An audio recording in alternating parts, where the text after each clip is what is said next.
Kenapa lampu bisa menyala? Sebuah pertanyaan sederhana yang mungkin jarang kita pikirkan. Kita masuk ke kamar yang gelap, menekan saklar, dan dalam sekejap, terang benderang, cahaya yang mengusir kegelapan. Tapi apa yang sebenarnya terjadi? Apa yang membuat bohlam itu bersinar? Untuk menjawabnya, mari kita kembali ke masa lalu. Jauh sebelum ada listrik, sebelum ada bohlam, sebelum Thomas Edison dikenal dunia. Dulu, malam adalah dunia yang asing. Saat matahari tenggelam, dunia berubah menjadi lautan kegelapan. Manusia purba hanya bisa mengandalkan api, obor dari kayu kering, lentera minyak, dan lilin menjadi satu-satunya teman malam. Tapi itu semua tidak praktis, berbahaya, boros, dan tidak tahan lama. Kebutuhan akan cahaya yang lebih aman dan lebih andal menjadi semakin mendesak seiring perkembangan zaman. Lalu datanglah abad ke-19, saat ilmu pengetahuan dan teknologi mulai menemukan jalannya. Banyak ilmuwan yang mencoba menemukan cahaya dari sesuatu yang tidak terbakar. Listrik, salah satu tokoh terbesarnya, Thomas Alva Edison, mungkin bukanlah orang pertama yang mencoba membuat lampu pijar, tapi dia adalah orang yang berhasil menyempurnakannya, membuatnya tahan lama, dan layak digunakan oleh semua orang. Pada tahun 1879, Edison menemukan kombinasi yang tepat. Kawat pijar dari karbon di dalam tabung vakum, dan dari situlah sejarah berubah. Tapi bagaimana lampu itu bekerja? Coba bayangkan seperti ini. Ketika kita menekan saklar, arus listrik mulai mengalir dari sumber listrik, biasanya dari pembangkit listrik yang sangat jauh dari rumah kita. Arus ini bergerak dengan kecepatan luar biasa melalui kabel-kabel yang tertanam di dinding rumah, lalu masuk ke dalam lampu.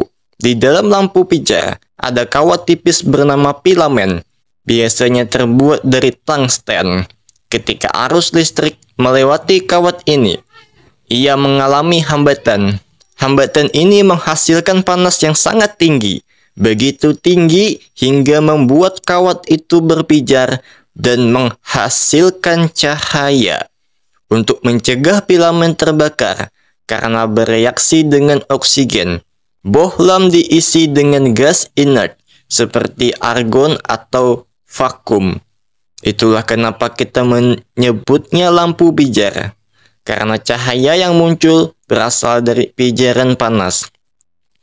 Lalu muncul teknologi baru, lampu LED, bekerja dengan prinsip berbeda, tapi tujuannya tetap sama, membawa terang ke tengah kegelapan. Lampu LED, light emitting diode, bekerja dengan cara mengubah listrik menjadi cahaya melalui bahan khusus yang disebut semikonduktor. Saat listrik mengalir ke semikonduktor, partikel di dalam semikonduktor bertabrakan dan menghasilkan energi dalam bentuk foton alias cahaya. Warna cahaya yang dihasilkan tergantung pada jenis bahan semikonduktor yang digunakan. Tidak seperti lampu pijar, LED tidak menghasilkan panas berlebih, sehingga jauh lebih efisien dalam mengubah energi listrik menjadi cahaya dan memiliki umur yang lebih panjang. Namun satu hal yang tetap sama dari dulu sampai sekarang, keinginan manusia untuk menaklukkan malam, untuk melihat dalam gelap, untuk menghadirkan cahaya, bukan hanya secara harfiah, tapi juga dalam makna. Karena mungkin lampu tak hanya soal teknologi, ia adalah simbol harapan. Simbol bahwa dalam setiap kegelapan selalu ada cahaya, asal kita tahu cara menyalakannya. Dan itulah kenapa lampu bisa menyala. Oke, terima kasih sudah menonton. Jika kamu suka video ini, silahkan like dan subscribe. Sampai jumpa di video selanjutnya. Dah.